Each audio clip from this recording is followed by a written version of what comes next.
मैं सिर्फ किसी नाटक या तमाशे में ही नकाब पहनता हूँ। आम लोगों के सामने हर दिन इसे पहनकर नहीं घूमता।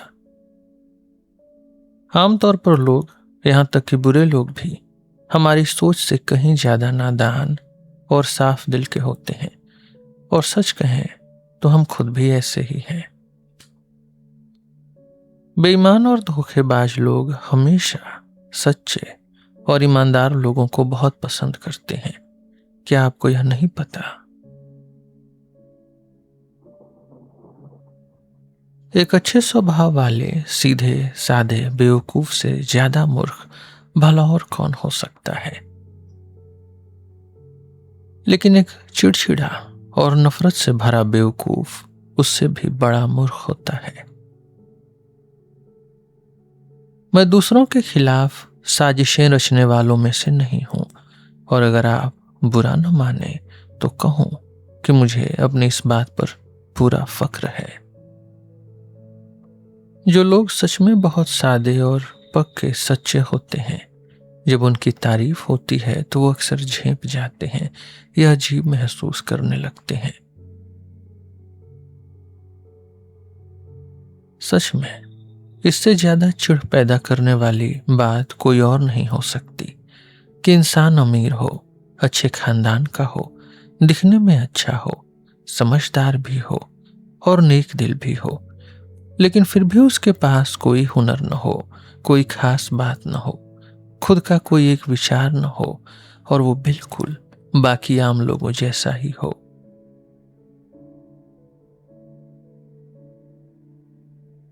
मेरी नजर में सबसे समझदार इंसान वो है जो महीने में कम से कम एक बार खुद को बेवकूफ कह सके। यह खूबी आजकल तो सुनने को भी नहीं मिलती। पुराने समय में साल में एक बार ही सही कोई बेवकूफ यह मान तो लेता था कि वो बेवकूफ है, लेकिन आजकल ऐसा बिल्कुल नहीं है। उन्होंने चीजों को इतना उलझा दिया है कि अब एक समझदार इंसान और एक बेवकूफ के बीच फर्क कर पाना ही नामुमकिन हो गया है। हर किसी के जैसा मत बनो, भले ही ऐसा करने वाले तुम दुनिया में अकेले ही क्यों न रह जाओ। किसी से पहली मुलाकात या पहले असर में ही वो उस वादे से मुकर सकता है जो उसने 1 मिनट पहले किया था। उसका अपना कोई पक्का किरदार नहीं है। वो आपसे वफादार रहने की कस्में खाएगा और उसी दिन उतनी ही सच्चाई और ईमानदारी से खुद को किसी और के हवाले कर देगा। और तो और वो खुद आकर सबसे पहले आपको यह बताएगा। लेकिन अगर आपके माथे पर या नाक पर कोई मस्सा है तो आपको हमेशा यह लगेगा कि दुनिया में किसी के पास और कोई काम नहीं है सिवाय आपके उस मस्से को घूरने, उसका मजाक उड़ाने और उसके लिए आपको नीचा समझने के, भले ही आपने अमेरिका की खोज ही क्यों न कर ली हो।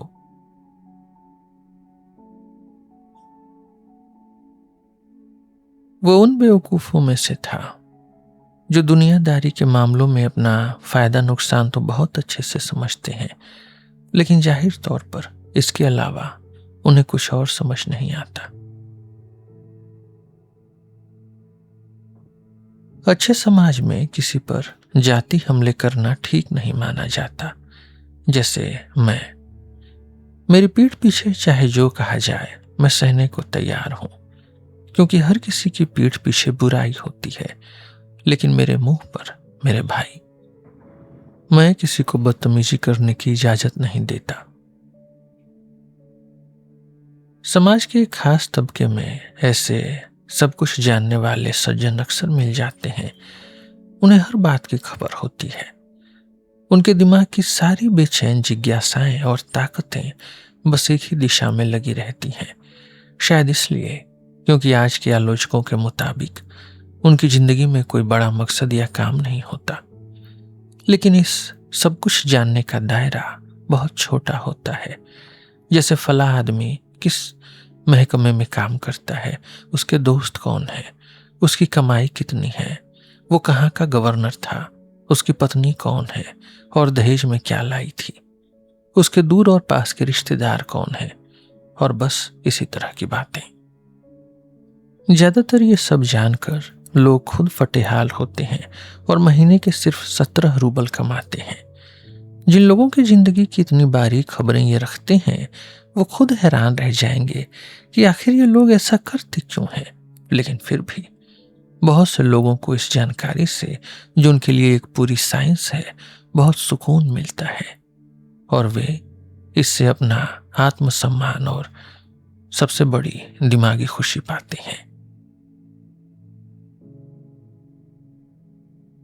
सीमित दिमाग वाले आम लोगों के लिए इससे आसान कुछ नहीं है कि वो खुद को बहुत खास और अलग मान ले और बिना किसी शक के अपने ही पाले हुए इस धोखे का मजा लेते रहें। क्या हर कोई लगातार बेवकूफ नहीं बन रहा या बेवकूफ नहीं दिख रहा? इसके अलावा आजकल लगभग सभी समझदार लोग मजाक का पात्र बनने से बहुत खौफ खाते हैं और यही डर उन्हें दुखी रखता है। इंसान को खुद से कुछ ज्यादा ही घिनौनी हद तक प्यार होना चाहिए, तभी वो बिना किसी शर्म के अपने ही बारे में इतनी बातें लिख सकता है।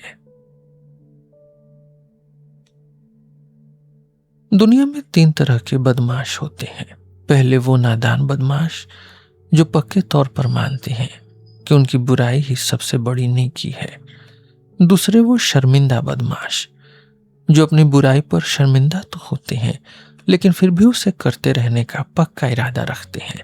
और आखिरी वो ठेठ और घाटी बदमाश जो बस पूरी तरह से बदमाश ही होते हैं।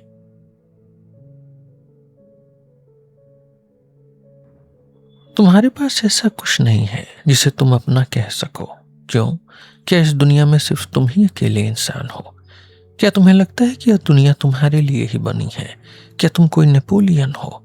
आखिर तुम हो क्या? कुछ लोगों की फितरत ही ऐसी होती है कि उन्हें खुद को सताया हुआ और पीड़ित मानने में बड़ा मजा आता है। वे जोर जोर से इसकी शिकायत करते हैं या फिर मन ही मन अपनी उस महानता को सोचकर खुश होते रहते हैं जिसे दुनिया ने अभी तक नहीं पहचाना है। यहां तक कि सबसे गरीब और अंदर से टूटे हुए लोगों पर भी कभी कभी गुरूर और दिखावे का ऐसा दौरा पड़ता है जो एक न रोके जा सकने वाली दिमागी तलब की तरह होता है। कौन जानता है, शायद किस्मत के मारे हुए और समाज से दुत्कारे गए इन जोकरों और बेवकूफों में उनका वो दिखावा और गुरूर बेइज्जती सहने से कम नहीं होता, बल्कि उस बेइज्जती की वजह से और ज्यादा भड़क उठता है।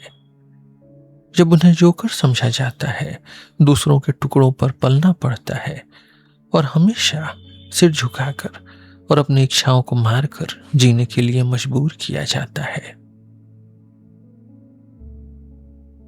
जलन, घटियापन और सबसे बढ़कर लोगों की बेवकूफी का बोझ तुम्हारी अपनी गरीबी और तंगी से भी ज्यादा भारी पड़ेगा। कभी कभी एक ईमानदार इंसान भी सिर्फ खुद को कुछ अलग और खास दिखाने के चक्कर में कोई बहुत गिरी हुई और नीच हरकत करने को तैयार हो जाता है। धोखेबाजी और बेशर्मी आजकल काम नहीं आती। धोखेबाजी और बेशर्मी इंसान का कोई भला नहीं करती, बल्कि उसे सीधे फांसी के फंदे तक ले जाती हैं।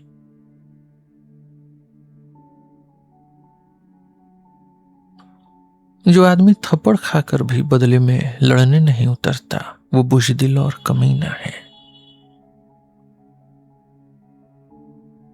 इस तरह के दुख में सच में एक अजीब सा ऊंचा नशा होता है जब इंसान खुद को बहुत महान और पूरी तरह से सही मानता है और उसे अपने दुश्मन को कमीना कहने का पूरा हक मिल जाता है।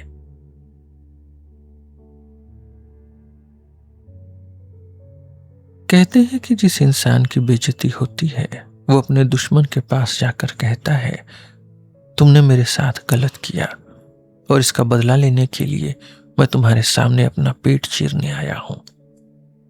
और यह कहकर वो सच में दुश्मन के सामने अपना पेट चीर डालता है। शायद उसे ऐसा करने में बहुत सुकून मिलता है, जैसे उसने सच में कोई बड़ा बदला ले लिया हो।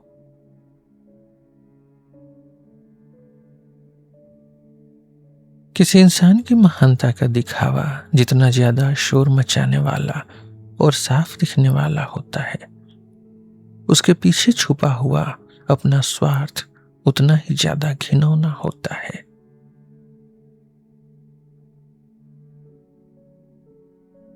कुछ लोगों को अपने ही चिड़चिड़ेपन और आसानी से आहत हो जाने की आदत में एक अजीब सा मजा मिलता है, खासकर तब जब उनका यह चिड़चिड़ापन अपनी हद पार कर जाता है, जो उनके मामले में बहुत जल्दी होता है।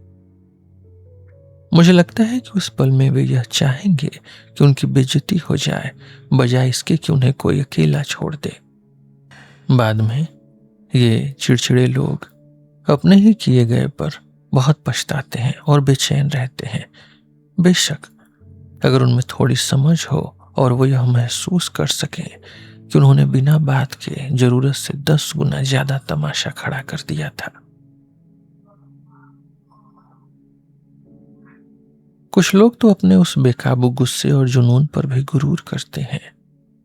जो लोग पहले जितने शांत और दबे दबे रहे होते हैं, वे उतना ही ज्यादा अकड़ दिखाते हैं और दूसरों के मन में डर पैदा करना चाहते हैं। ये खतरनाक लोग उस खौफ का मजा लेते हैं जो वो फैलाते हैं। वे उस नफरत को देखकर खुश होते हैं जो लोग उनसे करते हैं। वे सिर्फ अपनी निराशा मिटाने के लिए सबसे खौफनाक काम करते हैं और उन्हें अपने बुरे अंजाम की कोई परवाह नहीं होती, या यूं कहें कि वे खुद ही अपने अंत से जल्द मिलने के लिए बेताब रहते हैं।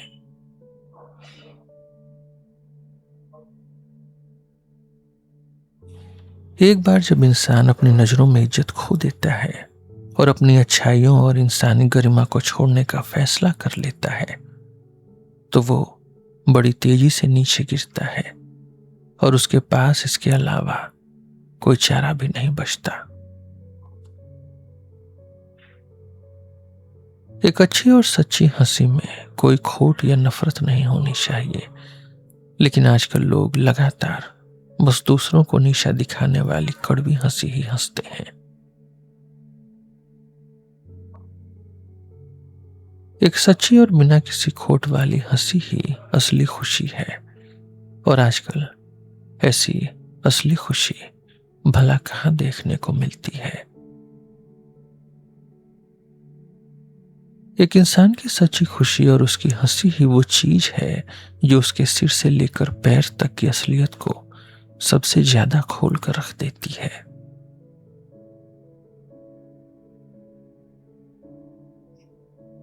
अगर आप किसी इंसान के अंदर झांकना चाहते हैं और उसकी रूह को समझना चाहते हैं, तो इस बात पर ध्यान मत दीजिए कि वो कैसे बात करता है या कैसे चुप रहता है, या उसके आंसुओं पर या उन महान विचारों पर जो वो जोश में आकर सुनाता है।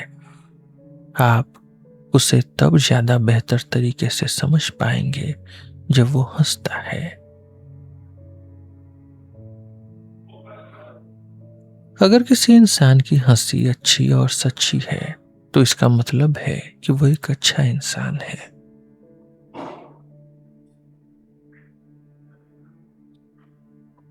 हंसी किसी भी इंसान के दिल को परखने का सबसे पक्का तरीका है।